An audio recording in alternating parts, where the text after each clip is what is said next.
here's the agenda for today. Number one, poor circulation, why it matters, and how you know you might have poor circulation. We're going to kind of highlight some symptoms you may be having. And then we're going to talk about some common solution side effects, maybe that conventional medicine gives us that, there's no biological free lunch. There's always some sort of side effect to those things. So we want to be aware of those things. And then number three, we're going to discuss 5 at-home remedies for poor circulation and swollen feet. You're going to get a lot of good, actionable things you can put in play today, like this afternoon, this evening. In fact, we'll even do things on this call that will probably improve your circulation right now, which is exactly what we want. Number 4, we're going to discuss 2 essential nutrients to boost circulation, really important things.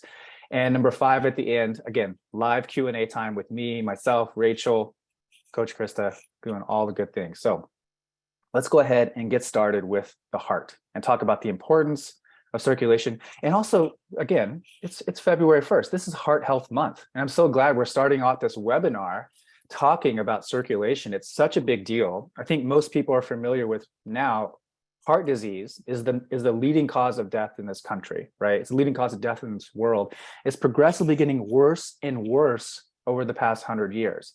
Despite all our advances in technology and in medicine, heart disease is getting worse, right? There's something going on where we're treating symptoms and not getting to the root issue. And here at Native Path, that's what we really want to do, is help you, what we call get back on the path and get your body back in harmony. And it really starts with circulation. So look at this picture first of your heart.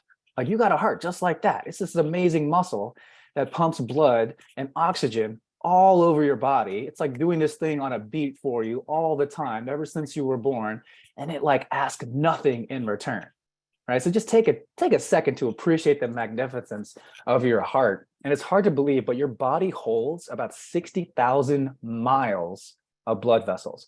Along with your heart and other muscles, they make up your circulatory system, and this network carries roadways of blood to every corner of your body. But when your circulation is poor, it slows or blocks the blood flow. And that means the cells in your body can't get all the oxygen and nutrients they need. And that's something you'll hear a lot of today. Recording. Uh-oh, I'm hearing some backflow, Rachel. Do you have some sound on? Oh, it went away. Sorry. Okay. Okay, good. But things I'm talking about here is oxygenation is very important, right? You have these arteries that send blood out. You have these veins that return the fluid back to your heart. It's very important to have healthy circulation. So let's talk about some symptoms of poor circulation. I would see this a lot with my physical therapy patients, especially when I was doing home health. And I'm going to list these out, but if you have some of these symptoms, let's make this participatory, right? So if you have some of these symptoms, write them in the chat so we can know kind of what people are dealing with. So muscles that hurt or feel weak when you walk. Do you have that? Just write muscles if you do. Pins and needles sensation on your skin, right? Pins and needles, that's a common thing, that neuropathy type feeling that a lot of people get. Pale or blue skin color, that's a sign that you're just not getting enough oxygenation to that area of the body. Go ahead and write that in if you have that. Cold fingers or toes, is that something that you experience? Numbness, maybe in your ankles, maybe down your legs. Chest pain can be a big one. Swelling in your legs, feet, ankles, or hands. I know that's something we see a lot in our community, right, Rich? A lot of people are dealing with swelling, edema in their ankles, sometimes even their hands. So if you're dealing with that, please let us know. And then veins that bulge. And I don't mean like the bodybuilder type veins that are like someone's real vascular. I mean just the veins that it look like it comes out of the legs, the arms somewhere, sometimes down the down the side of the leg. But that's an issue of poor circulation. And then generally just low energy. Feeling fatigued, is that something that you're dealing with? So let's take a look at that and see what's going on there. And now let's talk about some common solution side effects. So again, going back to my patients and a lot of people in our community, a lot of people are trying medications and, the doctor's giving them things. They see an ad on TV and you know how those ads go, right? You watch the ad and then wait for it. Here comes the side effects, right? There's no biological free lunch with a lot of these things that address symptoms as opposed to getting to the root cause. So if you're taking, some medications for that, I'm not saying don't take them, please continue, but know that they come with side effects, right? That could be a dry and constant cough. It could be diarrhea and constipation. It could be dizziness or lightheadedness, feeling tired again, weak, drowsy, or a lack of energy the headaches, the nausea, the vomiting, when we're not quite getting to the root issue. And that's what we want to do today. So let's get into some practical things, right? Some practical things that you can do right here, right now to improve your circulation. And I'm going to start with breathing. I'm going to show you a really simple breathing exercise that this is the #1 breathing exercise I teach everybody in order to get your body in a nice, calm, relaxed state. So this breathing exercise is for you if you find yourself breathing through your chest.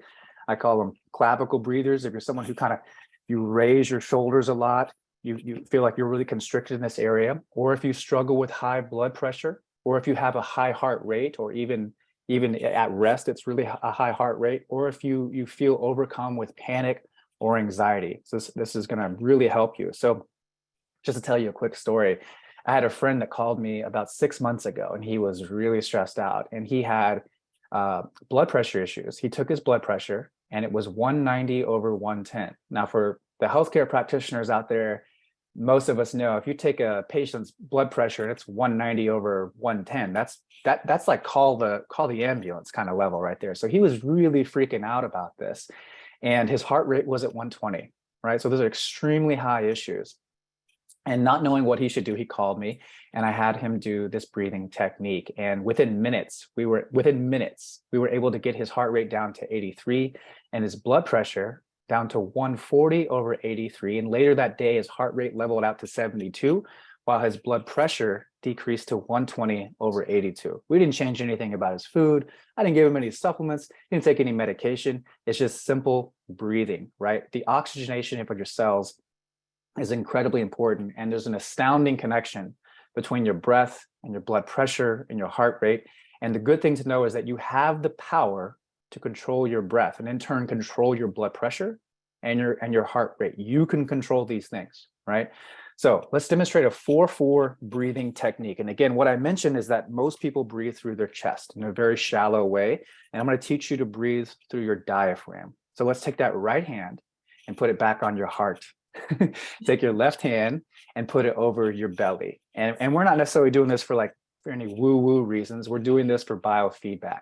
So when you inhale, your belly should rise.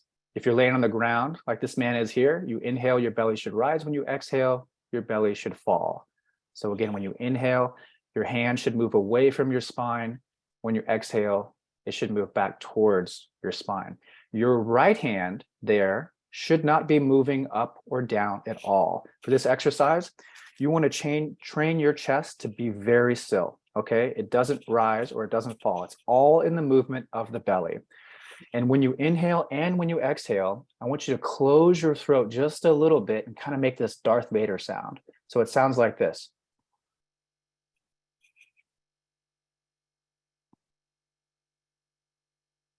Okay, that helps you control the airway a little bit and slow things down.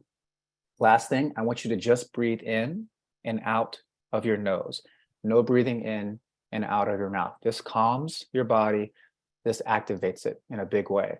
So let's do 5 breaths together. Okay, right hand over chest, left hand over belly, beginning in 3, 2, 1. Inhale, belly rise. 1, 2, 3, 4. Exhale, belly fall. 4, 3, 2, 1. Inhale, belly rise. 1, 2, 3, 4. Exhale, belly fall. 4, 3, 2, 1. Inhale, belly rise. 1, 2, 3, 4. Exhale, belly fall. 4, 3, 2, 1. Inhale, belly rise. 1, 2, 3, 4. Exhale, belly fall. 4, 3, 2, 1. Inhale, belly rise. 1, 2, 3, 4. Exhale, belly fall. 4, 3, 2, 1. Relax and breathe normally. All right, very simple way to retrain your body, get in a nice, calm, relaxed state. That's something we just did 5 breaths right there. The minimum I would say for your own practice is about 10 breaths. Ideally, you do about 20 breaths, and you can do this 2 to 3 times a day, but I would recommend doing it every day. What's really interesting is taking your pre-blood pressure and post-blood pressure.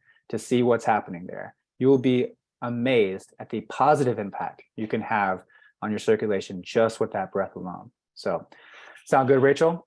Fantastic. And I love the idea of putting your hand in your belly, because that's why you can actually feel where the breath is going. And I do know when you demonstrated the Darth Vader breath, it was hard to hear, but it's hard to hear through the mic, but when you do close it, just that force through the nose it's hard to hear through it. So I didn't know if our members attending, but just that voice that you just think of Darth Vader when you're pushing that breath through the nose. Yeah, it's a way to control the airway. So when you're inhaling, you don't inhale all the air in that first second. When you're exhaling, you don't exhale all the air. It teaches you to really control the breath and put your body in that nice, calm, parasympathetic, relaxed state. And in that state, you can digest food better. Your heart's very happy. Your blood pressure is happy. Your respiration rate is happy. Again, it's a good daily practice, but anytime you're feeling anxious, overwhelmed, please come back to this exercise. Very, very helpful. And remember, we have on nativepath.com, just go into search, put in breathing. We have an incredible amount of breathing exercises. Super important. I always say you can go 3 weeks without food, 3 days without water. You got 3 minutes without air. It is air and your relationship with it. Your breathing is primary to your circulation. All right, next, here we go. So we're going to talk about ankle pumps. So this is something that as a physical therapist, when I would go to someone's home who was having severe edema, whether it's lymphedema or, in their hands, ankles, whatever, I would always, no matter what, teach them ankle pumps. And to do this exercise is very simple. You're just going to lie down and elevate your feet. And I'll tell you what, I got a little video. What I'm going to show everybody today. So this is going to be a great resource for people who have swollen ankles. And let's go ahead and start this out where I'm going to just show you what I'm doing here, right? I have what's called a leg wedge. You can buy these for $20, $30 on Amazon. You can see a nice little incline, right? Where it just elevates my feet above my heart. So what I'm doing there and what you'll be doing when you elevate your feet above your heart, you could even use pillows, but you're getting gravity to work on your side, right? Because we've got so much fluid and blood just hanging out in the ankles. What we can do is get the feet above the heart. So we use gravity to help assist that fluid back towards the heart and the trunk. And we can pump our ankles and move them back and forth to assist with that gravity and get that fluid moving down. So you can see all I'm doing here is, first of all, in this video, I started with that 4-4 breathing technique where I just relax my body, loosen up all the tension, and immediately just go into ankle pumps, right? You can do like 30 of these. You can do it for a minute or 2 minutes. It's very simple, very easy, extremely effective, right? Do it whenever you want. Watch TV, read a book, have fun, right? And and just keep going, right? So what I'm showing you here are ankle pumps, but there's even more exercises that you can do in this position. So just to give you a few more ideas, you can do a simple leg hike, where you press your hands into your knees, you're contracting your core, you're getting movement with your feet elevated above your heart, right? A very effective way to get edema back down. You can do lumbar rotations. Again, the feet are above the heart, just rotate side to side, also good for decreasing back pain and getting rid of the swollen ankles. And then you can just simply march. Probably one of the easiest things you could do, just simply march. So people who are, they're stuck with edema, it hurts to walk, it hurts to put on shoes. These are things that you can do, right? You can do the breathing, you can elevate your feet, you can pump your ankles, you can move it, right? And once you get that inflammation down, the edema down, we get on our feet, we start moving again, and it becomes a whole lot easier. So that's a video that you can find on nativepath.com. Just go for the search and put in 8 effective edema exercises to fix swollen ankles. Easy thing you can do, and I'll show you all 8. And in this video, it's so simple. You just literally just do it with me. You don't have to do anything other than just do it with me, okay? So let's see, next one here, circulation tip number 3 is brush your body, not just your hair.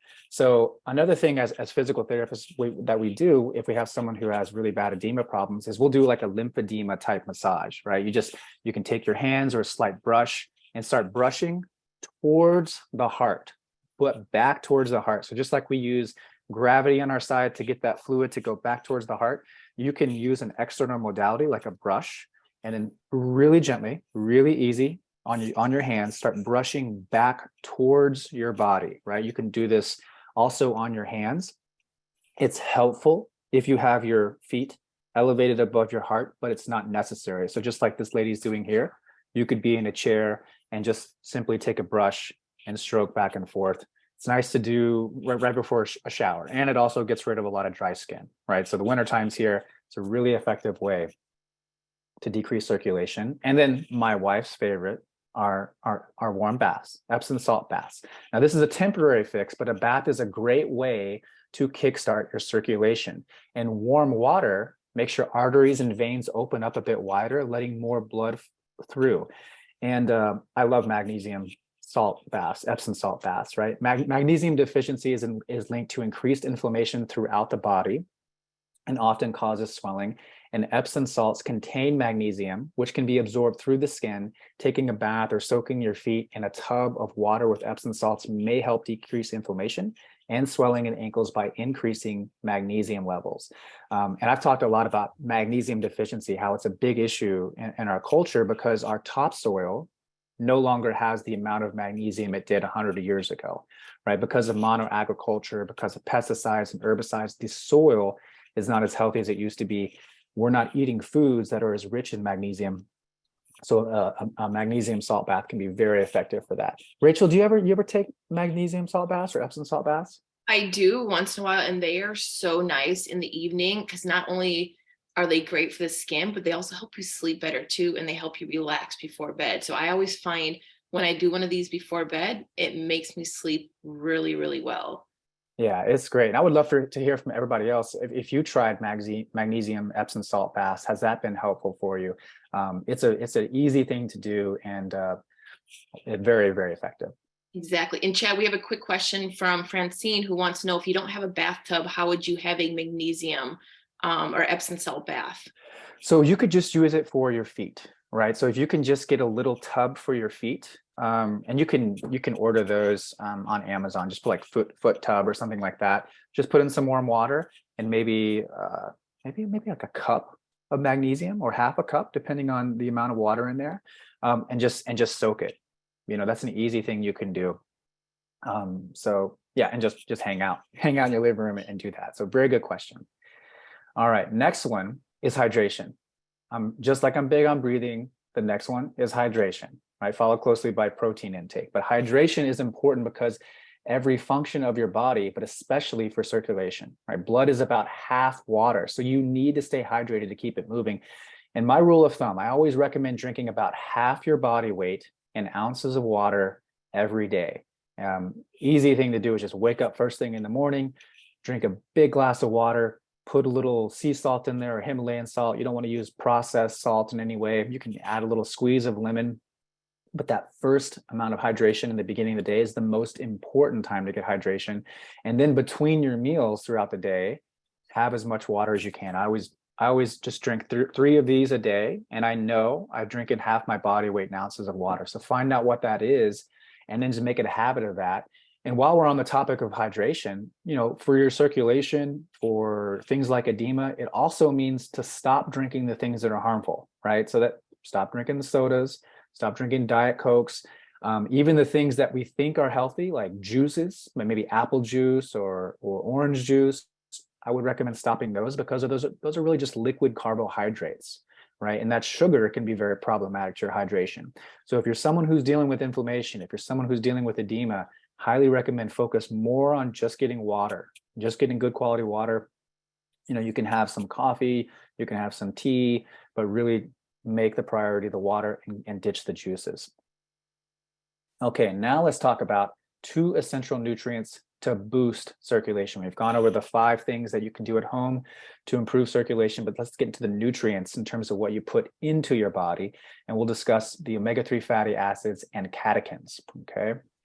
And first, let's get into omega-3s, right? So in our Native Body Reset program, we talk a lot about how there's a huge imbalance of omega-3 and omega-6 in our modern culture, and it's leading to inflammation, right? And our ancestors, they had a ratio of omega-3 to omega-6 of maybe 3 to 1 or 4 to 1. In our modern culture, it's way out of balance. It's more like 20 to 1 or even 30 to 1. because in our culture, we're consuming way too many omega-6 fats and not near enough omega-3 fats, and it's contributing to that inflammation and things like edema. So the idea here is to really, with your own nutrition, to stop eating so many foods that are high in omega-6 fats and start eating more foods that are high in omega-3 fats. So what are the foods that would be high in omega-3 fats? That would be oily fish, salmon, sardines, anchovies. It would be grass-fed and grass-fed beef, free-range chickens, wild caught type things. It's important to know that if we have a conventionally raised animal or a conventionally raised fish, right, the fat in those animals are going to be higher in omega-6 fat, right? We're also going to see high amounts of omega-6 fat in the industrial seed oils. These are things like canola oil, safflower oil, vegetable oil. I would go to your pantry right now and just throw those things away and then never buy them again. You want to replace those with healthy fats, right? Like butter, like coconut oil, avocado oil, much better fats for you to use. You can also boost your omega-3 levels with seeds such as flaxseed oil, hemp seeds, chia seeds. You can also find it in foods such as walnuts, edamame, and kidney beans. And then, of course, omega-3 supplements. And I mentioned the supplements because when we have that huge imbalance, right, there's a lot of inflammation, a lot of emphysema, you can eat these foods all you want, but really it's really necessary to supplement with a good omega-3 supplement to really give yourself the assistance and decrease the inflammation as much as you can. And studies prove this, right? So first study, there were Swiss doctors and researchers that performed a study of 826 patients aged 65 years or older and found that those with higher levels of omega-3s reduced their risk of developing blood clots by over 60%. And another study in Austria, they did a trial of 106 patients aged 59 and older and found supplementation of omega-3s resulted in significantly less coronary high-risk plaque. And a third study at Penn Medicine reports consistent evidence that adding concentrated types of omega-3s to your routine is an effective way to lower triglycerides. And high triglycerides levels have been linked to fatty acid buildup in the arterial wall. So studies really show the importance of supplementing with omega-3 oils. But unfortunately, in our culture, when we think of omega-3s, we often think about fish oil, right? And it's typically not the best fish oil. It's the stuff we get from the grocery store or like at our local Eckerd's or CVS or something like that. And there's two issues really with fish oil when you compare it with krill oil. And number one is that it doesn't get absorbed in the body. Fish oil does not get absorbed in the body as well as krill oil does. And number two, it almost always comes with tainted pollutants and toxins, which prevent it from really working as well. So one of the concerns we have is the quality of the ocean, the mercury levels, and a lot of the conventional fish oil that you're getting out there, it's coming from toxic waters, right? Whereas krill oil, it's not the case with krill oil. So at Native Path, we recognize this, and we recognize how important it is and the importance of really good, clean omega-3s. And that's why ours is the purest, most effective omega-3 found in nature. And we get our krill oil 73 miles off the pristine waters of the Antarctic coast, where it's virtually free of any human contamination. And that makes it up to 8 times more bioavailable in the human body. And the omega-3s found in krill oil come in specific layer called phospholipid. And this type of layer is found in every cell in your body, making it more absorbable and far more potent. So it's not just the amount of EPA, DHA, and stuff like that we hear a lot about. It's how well does your body actually absorb this and what kind of difference is it actually making? And Native Path Antarctic krill oil naturally contains a powerful compound, I mentioned astaxanthin, an incredibly potent antioxidant, 6,000 times more powerful than vitamin C, 100 times more powerful than vitamin E, and 5 times more powerful than beta carotene. And its unique chemical properties make it an ideal ingredient for heart health. And there's a specific growing body of evidence supporting the benefits of astaxanthin for heart health, including reduced oxidative stress and inflammation, improved lipid profiles, and better blood flow. So in each singular soft gel of Antarctic krill oil, you get effective doses of the most absorbable omega-3 fatty acids, EPA and DHA, and plus the powerful addition of astaxanthin for ultimate heart health and circulation benefits. So now let's talk about how to boost your catechin and antioxidant levels as well, right? So more tips on food here. And some of my favorite ways to do this are through berries and sweet potatoes. Those are my favorite carbs, by the way, berries and sweet potatoes. A lot of people, when they think carbs, they think like bread, cereal, rice, and pasta. Those are carbs. Berries are also carbs. Sweet potatoes are also carbs. They have way less toxins in them and far more vitamins and minerals. So berries, raw blueberries, blackberries, strawberries are really good sources of these nutrients that have catechins and antioxidants.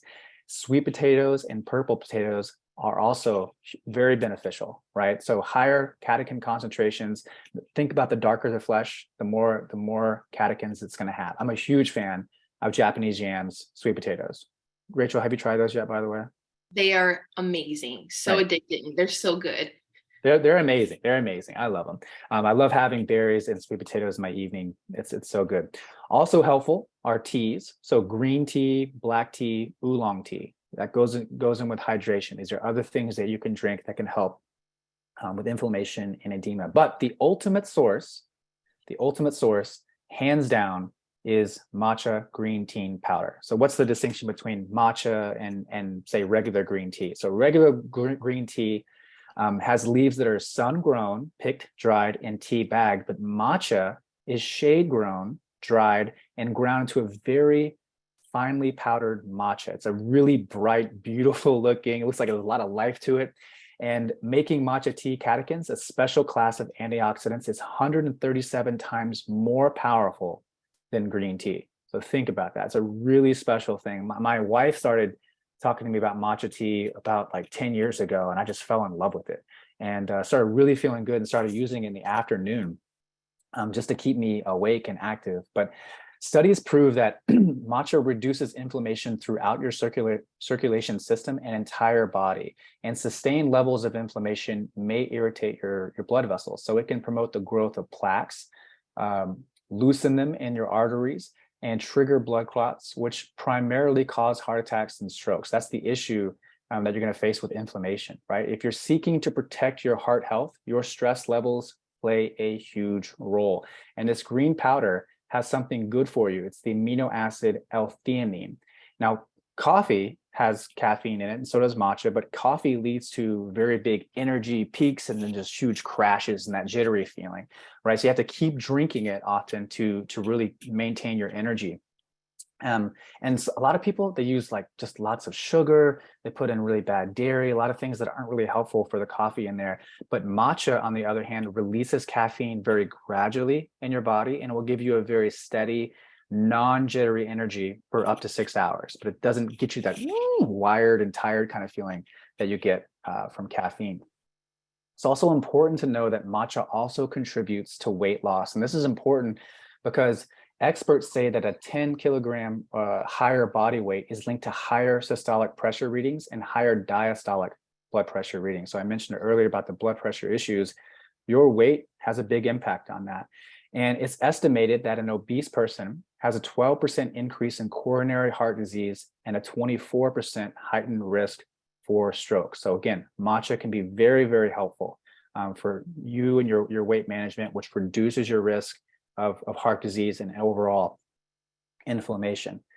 So what makes our matcha different? I love our matcha. I think it's the best thing in the world. And Rachel, you can back me up here. Like, I would say our matcha is like, people say it's the best tasting native path product that we have, right? It comes from organic matcha, first of all. And what we did to make it really useful to a lot of our customers is we added 7.25 grams of MCT oil and 2.5 grams of collagen. So we know we have a lot of people in our community that are interested in things like their energy, improving bone health, their hair, their skin, their nails. So MCTs are a healthy form of coconut-derived fat to accelerate that fat loss along with the matcha, and it reduces waist circumference, it balances blood sugar, it increases brain energy, and it optimizes digestion. And while collagen is shown to support healthy joints and bones and boost hair and nail health. So really important things. So next, the thing I've been waiting for, oh, I missed it, is a delicious live matcha collagen recipe demonstration with Coach Rachel. I'm super excited about this. I'm going to stop sharing my screen. We're going to come back to this. And Rachel, I'm going to let you take it from here. Like, what you got? What are you going to show us today? Thank you so much, Chad. And as Chad just explained, there are so many amazing benefits. First of all, can you guys see my screen? I'm working at a weird angle. Ooh. I see you. Yeah, you look Okay, good. very good. Okay, good. Just want to make sure you can see everything. But there are so many amazing benefits to incorporating matcha, and it's so simple. You can just add it to a warm glass of nut milk or water in the morning. Or this is my go-to breakfast, because that's something I see a lot in the private group is people are always looking for different breakfast ideas because we don't want to start the morning with something like oatmeal or cereal or something that's going to spike our insulin and sugar and give us a crazy crash. The great thing about the recipe I'm about to show you is not only is it super, super simple, but it only requires 3 ingredients, which is our delicious matcha collagen powder right here, chia seeds, which Dr. Chad already talked about earlier, and then some almond milk. And the great thing about this recipe is not only is it simple because it's 3 ingredients, but it's meal prep friendly. So you can prep it in the evening. It takes a few minutes. In the morning, it's portable. You can take it on the go. And it's a great way to feel satiated for a long time, because with the matcha powder, you're getting your healthy fats, you're getting your collagen, you're getting your MCT. And then with the chia seeds, fiber, plant-based protein, it's packed with so many good nutrients. So it's a great way to start your day. And it's so incredibly easy. So I'm going to show you, and also it's customizable, which is the best part. You can put whatever toppings you want on it. So it's really, really good. But this is one of my favorite recipes. You'll see why, because it's so simple. So I'm going to add in my chia seed to my cup or your container, whatever you want to do if you're going to make it in the evening. I add in my 1 scoop of matcha powder. As you can see, it's very light and fluffy. It has MCT, collagen in there, the stevia, so it adds a nice level of sweetness, so there's no need to add any sweetener. And then I have my non-sweetened almond milk right here. And you can use any nut milk of choice, but that is it. That's how simple it is. You can see it takes like literally 30 seconds to mix it up. Use my hand frother, and I'm just going to froth it up for a minute. And the great thing about the chia seed pudding is the consistency is 1/2 cup of liquids to the 2 tablespoons of chia seeds is going to give you the right texture, because the interesting thing about chia seeds is they absorb 10 times their body weight in liquid form. So that's how we go from the liquid that we have here to TV magic. I'm going to show you what happens when you let it sit for 10 minutes. You're going to have this thick texture like a pudding, and it is so incredible. And with the matcha in there, it has a nice vanilla, like sweet flavor, and it has a great texture. It's creamy, it's good, it's going to nourish you, keep you full for hours. And like I said, you can enjoy it like this, put it in the fridge, eat it later, enjoy it right now. Or my favorite way, again, we're going back to TV magic here, is you can customize it however you want. So I have it right here, the matcha with some fresh berries, because we talked about all the nutrients you get from the antioxidants from the berries. So I have blueberries and strawberries in this one, coconut and cocoa nibs on this one. You can put some nut butters on there. You can put some spices. I have some pomegranate seeds on this one. So you can really customize this however you want and really mix it up. But it's a fantastic way to start your day, and it takes like no time. Like you saw, it took me less than 30 seconds. The only trick is once you mix it, keep mixing it some more, a few more times before you put it in the fridge, because the chia seeds will start clumping up a little bit. So you just want to mix it a few times before you pop it in the fridge. But it is that easy to enjoy a healthy, delicious breakfast. Like I said, it's packed with protein, healthy fats, has the matcha in there. So you're going to have a nice energy boost. It's going to help you boost your system, boost your metabolism, and it's a delicious snack. And like I said, eggs are expensive, so this is a great way to have a great breakfast. And or if you're after a workout, if you want a little energy boost, a little protein packed snack, this is it right here. So the recipe will be emailed to you guys as well when we're done, but I can't wait for you guys to try it because it is so stinking good. And Chad, I'm sure you've had this recipe because It is so good. Yeah. I first started just drinking matcha, but you came up with this recipe, and really thank you, Rachel, for showing other ways to use it. Right. And I love how you incorporated the berries and the chia seeds. Those are other foods that we mentioned, which are really helpful for circulation. So this is one meal. You could, one thing with matcha, you could start incorporating into your morning routine or even the afternoon, and it's a great way to get all the catechins and the antioxidants that you need to produce that. So Rachel, thank you so much.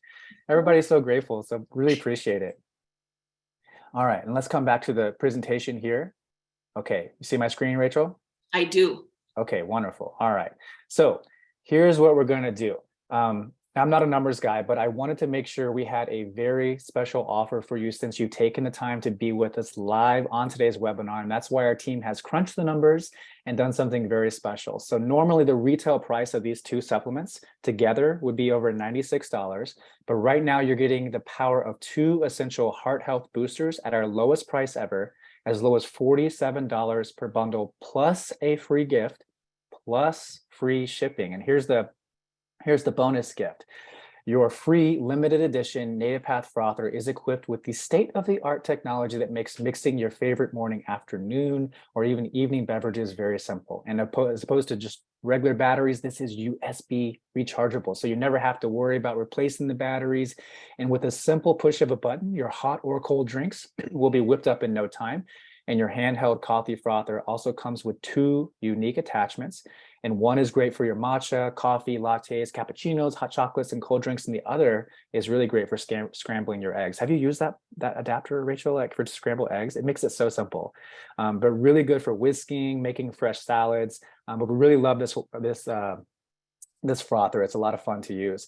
So you'll see a link in the chat right now. Rachel might put it in there or Krista might put it in there. But if you click on that link and scroll down, you'll see where you have three different options to get these bundles. And you can get one bundle, two bundle, or the most popular, which is three bundles, where you can get it as low as $47 each and get the most in savings. And this really keeps you on the path for a long time, right? You probably have enough for a good 3-month supply here. And also know that we believe in our products. We have a feel the difference guarantee. So again, we believe in the quality of our products, which is why we offer a risk-free feel the difference return policy. And what that means is you have 60 days to try out our products. And if for any reason you're not thrilled with your results, you know, if your swelling hasn't disappeared in your legs, ankles, or feet, if your energy is not supercharged, if you're not feeling less anxious, if your blood pressure hasn't gone up, for any reason you're not completely satisfied, simply reach out to our customer care team for assistance, and they will help you. And rest assured, you can order with confidence in knowing that your purchase is backed by our ironclad 60-day feel the difference guarantee. So with that, thank you everyone so much, and congratulations on your discount. So you can lock in your special discount pricing by either clicking on the link Coach Rachel or Krista have entered in the chat, or using the link that will be emailed out to you with the recording. So with that, I'm going to stop the share. This is generally a good time for us to review the questions. So let me go see what kind of questions we got here. And Gary says, the muscles in the back of my legs hurt all the time. Why is this? Well, Gary, that could, if it's both legs, that tends to be a bilateral circulation issue, right? So probably something going on with the circulation. And again, that's a symptom of what's happening with poor circulation. So my suggestion would be a lot of the things we talked about here today, maybe even starting with the ankle pumps and having your feet above you and practicing that 4-4 breathing that we went over. Definitely incorporate the things that we talked about with nutrition, hydration. All of those can be very important. Marshika says, what if my blood pressure is 108/51? So that's a little bit low, but like not terribly concerning. So I wouldn't worry about that too much. But regardless if your blood pressure is way too high or if you feel like your blood pressure is way too low, that 4-4 breathing technique that we talked about is going to be helpful for getting your body back to homeostasis. So if ideally we want to see blood pressure around 120/80 or 110/maybe 70, somewhere around that range. So what we find with that actual breathing technique is people find that. So if they're too high, it lowers it. If it's too low, it increases it.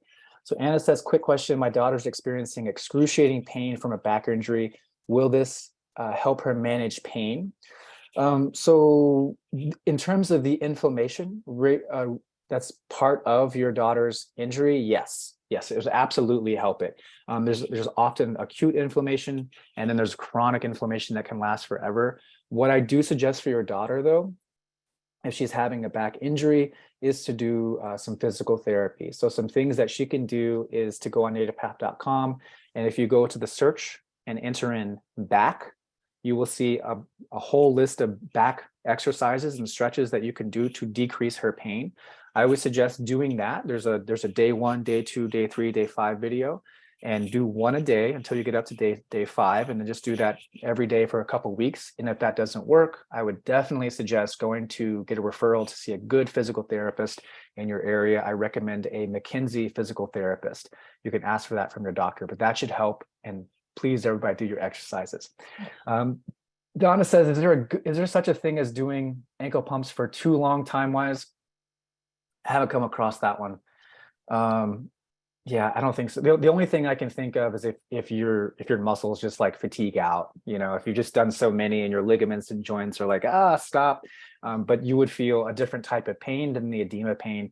And I would just say, listen to that. But generally, it's an easy thing to do. You could do it like all day. It's really can't do enough of it. But I would say keep doing it until the inflammation goes away. David says, can you use regular pillow or multiple pillows to create an elevated situation with one's legs? Yes, you can use as many pillows as you need. You can use whatever, you don't even have to use a pillow, just as long as you use an object that gets your feet. That's the main thing, is the ankles have to be above the heart, right? So whatever you got to do to do that. So it could be pillows, it could be, it could even be like a box that has a soft cushion. So whatever you got to do to get it up there. Heather says, how many Epsom salts can you take per week? I would say like 2 to 3 is a good amount. I mean, probably not every day, but 2 to 3 is a safe amount. That's generally kind of where my wife likes to hang out at, and I watch her and she does great with it.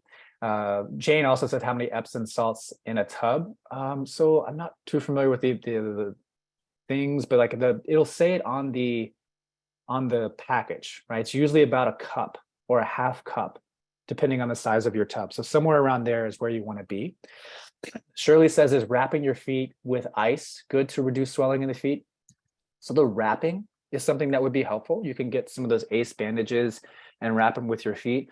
Generally, though, with ice, I'm not a fan of ice. Even with like acute type situations, because of what happens with circulation, the ice is going to restrict the vaso area, right? The veins, the arteries, is going to cause it to all constrict, and it kind of slows things down.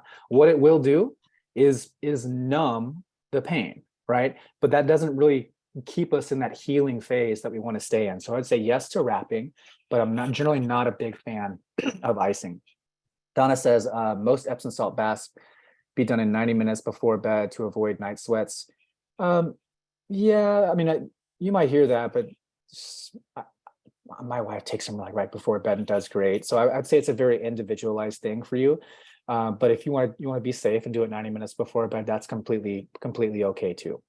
Heather says, how much sea salt should you have per day? So with sea salt, Himalayan salt, every time I have some water, I put in a little pinch of salt, just a little pinch, right? And that gives me some really important beneficial electrolytes to keep my body absorbing the water that I take in. The salt, that's really what it's for. And I want to make a distinction between sea salt, Himalayan salt, and the like the counter table salt, right? The Morgan's type salt. So really seek out good quality salt, but just little pinch of water throughout the day. We don't want to overdo it.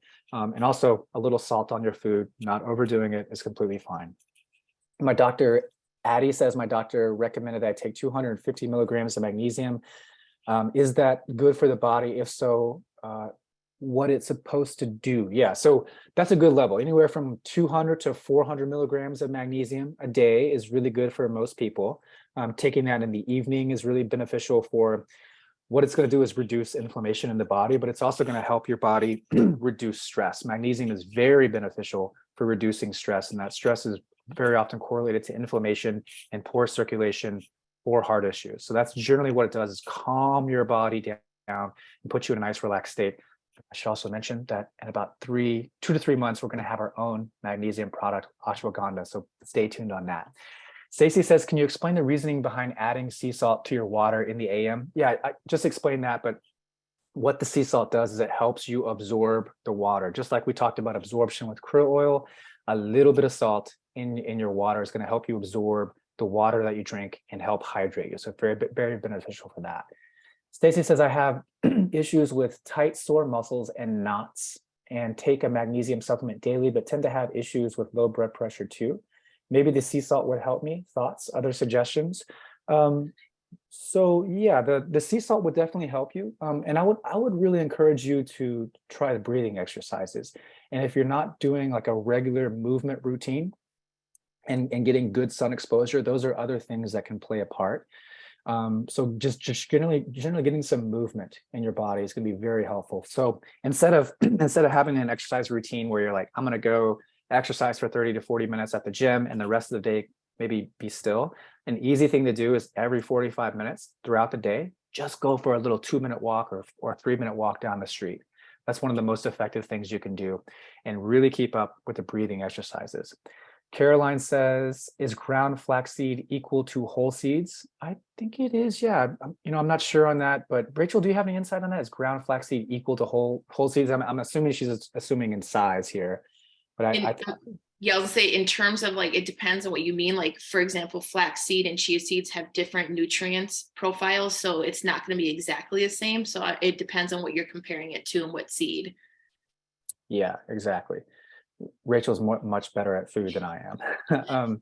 Joanne says the Antarctic krill oil is amazing. Yes, thank you, Joanne. The swelling in my feet and ankles was gone within 3 days. And I love hearing that. We started putting out information about swollen ankles and how krill can be impactful about 6 months ago. And we started getting it's really interesting. We get a lot of people who are trying this krill oil because of their swollen ankles, and then they're giving us this amazing feedback, very similar to what Joanne is saying. So I love hearing that. Marguerite says, can one substitute astatines by omega-3s? Marguerite, I'm not really familiar with what you mean by astatines. I'm not familiar with what, do you know what those are, Rachel? I do not. No. Yeah, I'm not sure about that, but with omega-3s, I'm at the place now where I only supplement with krill oil. I don't know what those are. There's a lot of different thoughts out there in fish oils, people taking those things. I would just say stick with krill oil. Deanne says, I'm allergic to krill oil. What can I take instead?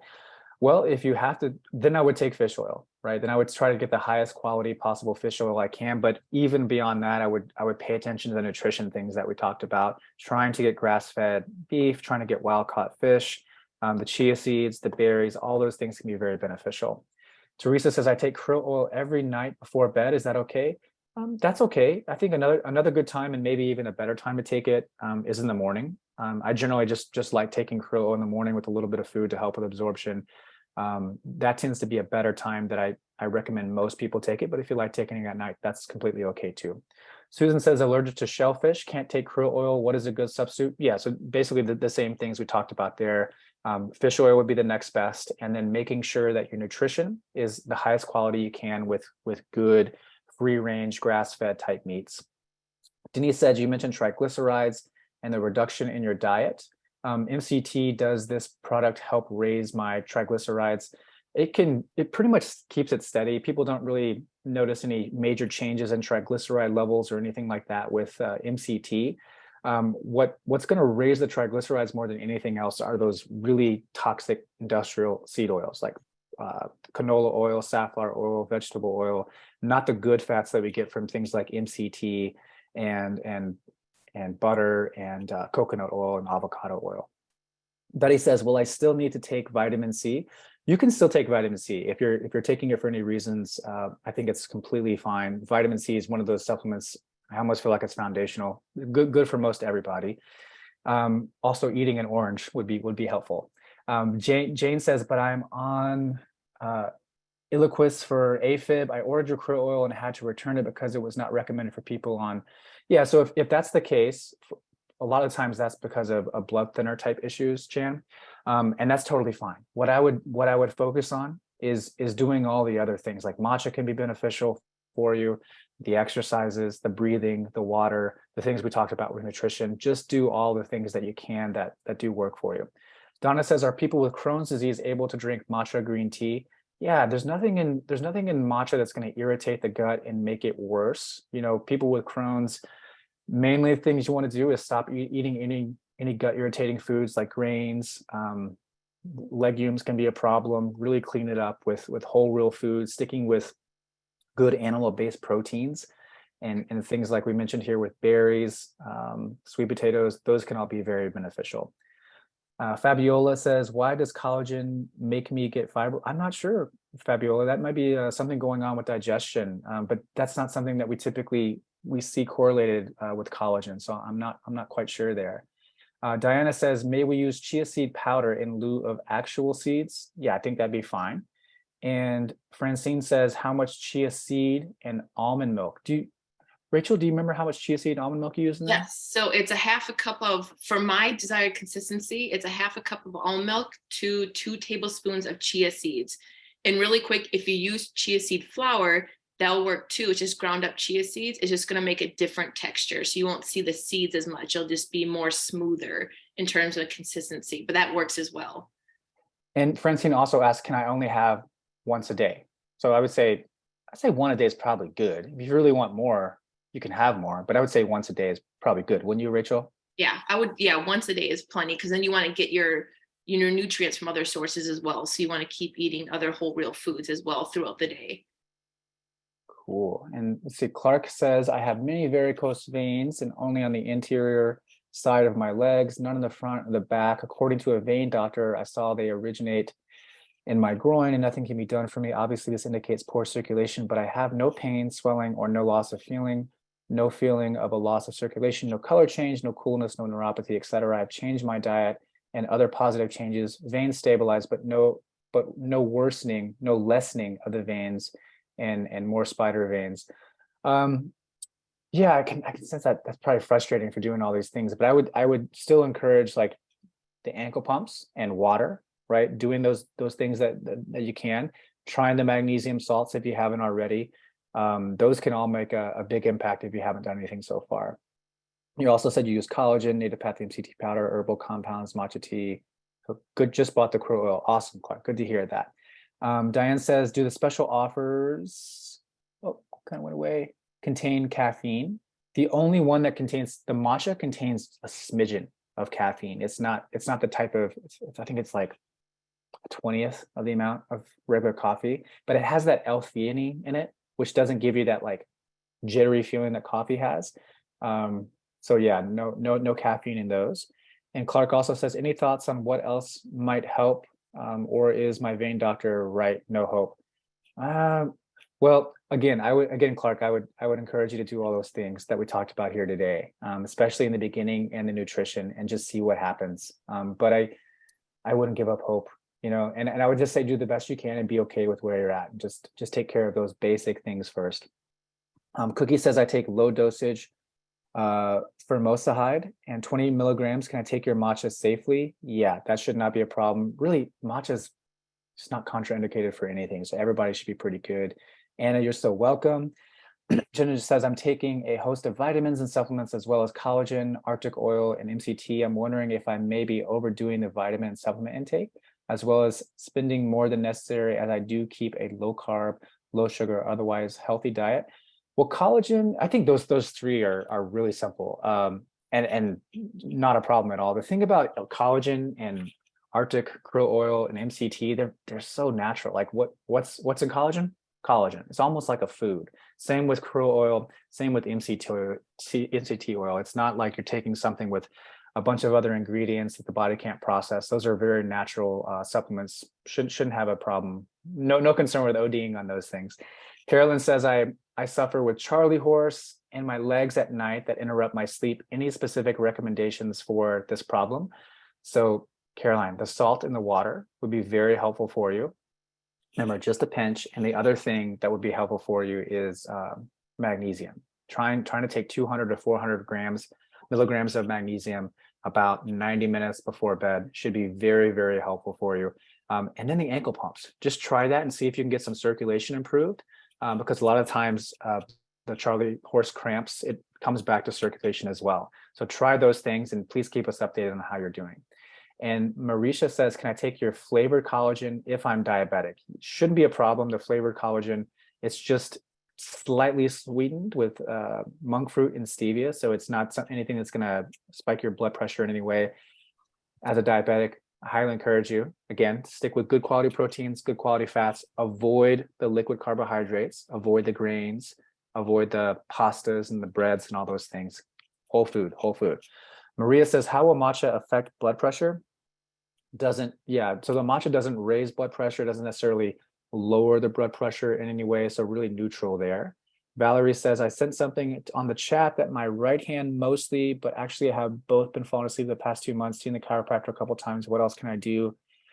So right hand falling asleep, that could be a circulation issue. If you're seeing the chiropractor, I'd also wonder if you're having some issues with your nerve being trapped going down your right arm. So if you're still having that issue after seeing your chiropractor, one thing you may want to try is a simple chin tuck. So that's where you sit upright, you keep your chin parallel to the ground, and you retract back. If you're looking at me from the side, I'm here, I'm retracting back. You do about 10 of those. And generally what that can do is release the pressure on your nerve. So you want to do 10 of those, check if there's any changes in your right arm. And if you're getting a positive change, you want to keep doing that over and over. If that doesn't help, I would go see a physical therapist. Again, I would go see a McKinsey physical therapist who can do a closer diagnostic tool of you and get you more independent with that. Sometimes the chiropractors, they're great with adjusting, but they're not the best with really prescribing the right type of exercises for you. And that can be very, very beneficial. So Caroline says, not chia, flaxseed, whole flaxseed to ground flaxseed equal in omega-3 quality. I think so. Yeah. Whole flaxseed versus ground flaxseed. I don't think there's any issue why they would be different in omega-3 quality. Rachel, do you have any thoughts on that? No, I was going to agree on that. As long as you're getting a good quality flaxseed, and it should be equivalent to each other, whether it's whole or ground. Okay, great. And Amunua says, I hope I got that right, Amunua, does MCT help lower blood sugar? Well, what it does is in a way it does, because it displaces where you would be taking carbohydrates with good quality fat, right? So a lot of times when people wake up in the morning, the tendency in our culture is just to load up on carbohydrates, right? And we get high blood sugar when we consume those foods that are high in carbohydrates. It gets broken down in our body as glucose, and that spikes our blood sugar, right? Incorporating your MCT at the beginning of the day with what's a good quality fat, along with a good quality protein like collagen, instead of getting these big spikes in blood sugar and a big dip that gets us really jittery and hungry and wanting more sugar, what's going to happen is when you start your day with a good quality fat like MCT and collagen, or just general protein and fat breakfast, you get a little spike and a little dip and a little spike and a little dip. And that gets us more adapted to using fat as fuel as opposed to sugar, which is what we want to move away from. We want to move away from being a sugar burner to being a fat burner, and MCT can definitely help you with that. Jennifer says, please explain, do you recommend taking collagen supportin in the morning prior to adding collagen powder to my coffee? Supportin. I'm not sure what you mean there, Jennifer. I'm not sure what you mean by supportin in the morning prior to adding collagen to my coffee. So I'm not sure I can answer that, but you have another question here. I also have an injury of L4, L5, and alternately use hot and cold for relief, as well as lying on my stomach and letting feet hang, which takes away the extreme pain. So with that, Jennifer, yeah, one of the things I always encourage people to do, because it sounds like you're finding a position where it doesn't hurt and you're in extreme pain. And that's something I found a lot happens with patients when they're in extreme pain. They just want to find a position like it doesn't hurt so they can breathe a little bit. So it's okay to stay in that position, but I would still encourage you to use movement. Movement is going to be the thing that ultimately helps you. And if it's to that point where you're in extreme pain and you're having problems moving, again, I would go see a good quality physical therapist, go to your doctor, get a referral for a physical therapist. A McKinsey physical therapist can definitely help you with what direction your body needs to be moving and what loads, how many repetitions, and get you independent with that. In the meantime, if you want, again, go to nativepath.com, enter in back, and I show you some gentle exercises that you can start with to get you some momentum in the right direction. Hope that helps. Diana said, yep. Yeah, a quick thing is where a question popped up regarding what is the difference between a McKinsey and a physical therapist? Oh, so as a physical therapist, there's so many different types of specialties, right? You can have a neurological physical therapist, you can have an acute care physical therapist, you can have a sports physical therapist. A McKinsey therapist is someone who is a physical therapist who has been trained specifically under a certain type of approach with physical therapy. And the McKinsey method is one that's based on mechanical diagnosis. So you're going to go in there and they're going to assess you in a different way than a conventional physical therapist was. They're going to take you through a series of movements. They're going to look at things like how well you move. They're going to look at your pain, if it got better, worse, or no different. They're going to keep having you move around until they figure out something that where your pain decreases. And they're going to get you to go home with one thing that you can do like every 2 hours, and it keeps it very simple.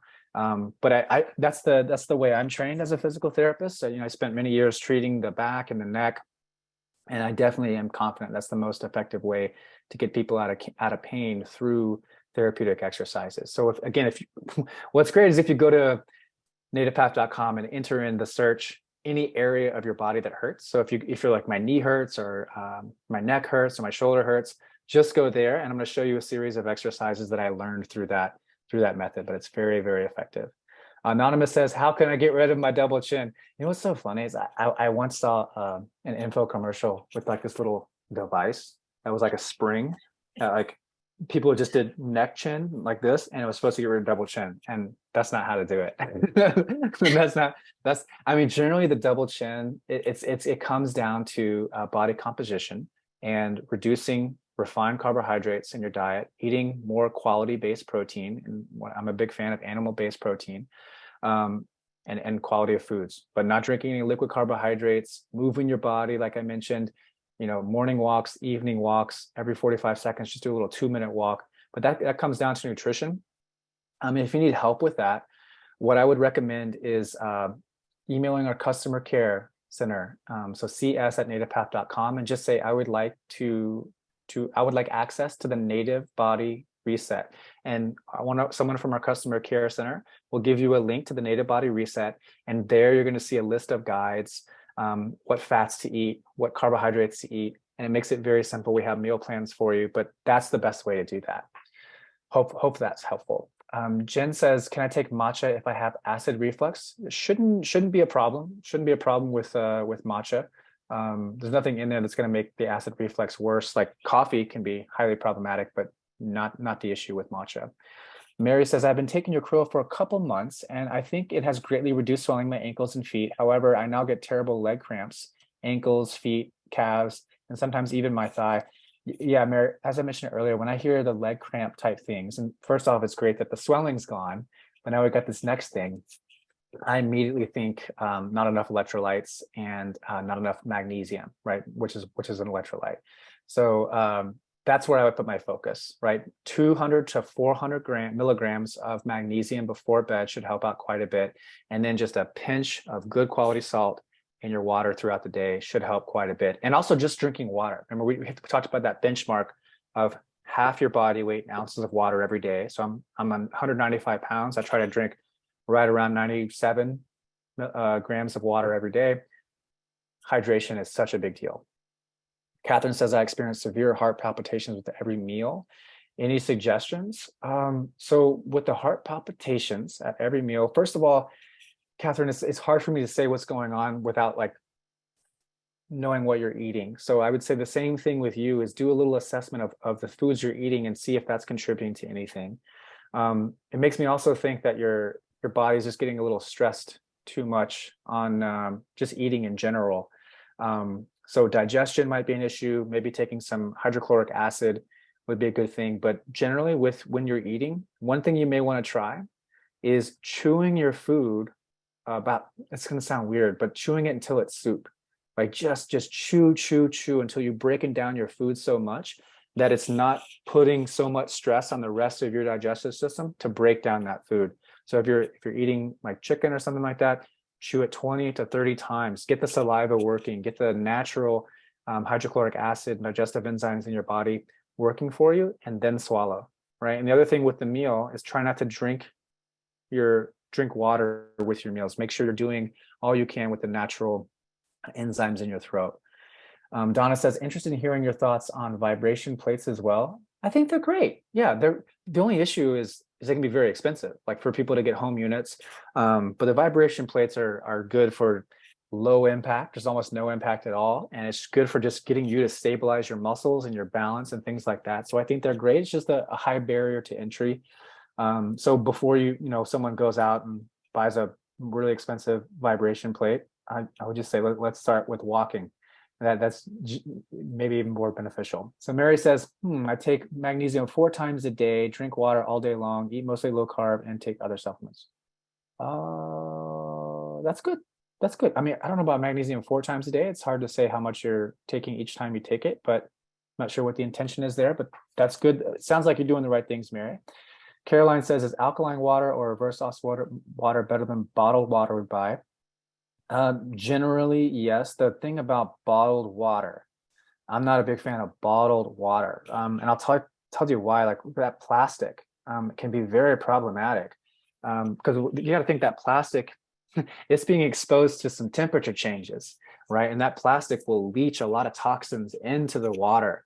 And that's where I generally just don't feel comfortable about drinking that type of stuff. Now, in terms of like, does the water have to be alkaline or reverse osmosis? I'm less concerned about that. I'm more concerned about the filtration of the water. So an easy thing that I recommend for people to do at home is to get a Berkey system. You know, you can get some on Amazon for I think 150, maybe $250 for a small one, and just put it in there, and it does a really good job of filtering out all the things that you don't want, like the fluoride, maybe particles and things like that.